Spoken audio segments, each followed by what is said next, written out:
দামাস্ক আন-নববী, the মসজিদুল আকসা, ঠিক কি না? এই তিনটা মসজিদ ছাড়া বিশেষ সওয়াবের নিয়তে পৃথিবীর কোনো মসজিদে ভ্রমণ করা যায় না, তবে দেখতে যাওয়া যায়।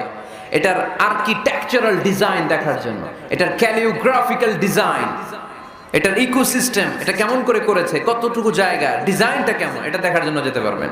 কিন্তু এই 201 গম্বুজে নামাজ পড়লে সওয়াব 3 গুণ হবে, এরকম ধারণা করা যাবে? বাইতুল মুকাররমে পড়লে এত গুণ সওয়াব, এই ধারণা করা যাবে? এই যে চলে আসছে 201 গম্বুজ, আমি দেখতেছি, আপনারা পাবেন না দেখতে। আগেই দেখে ফেলছেন? মাশাআল্লাহ মাশাআল্লাহ, সুন্দর। আরো কিছু পরামর্শ দিবে, এগুলো শেষে দিচ্ছি আমি। কষ্ট হইতেছে আপনাদের?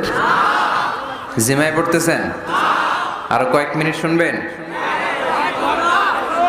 3টা মসজিদে নিয়ত করে যাওয়া যায়। 1 নম্বরে মসজিদে হারাম, 1 নম্বরে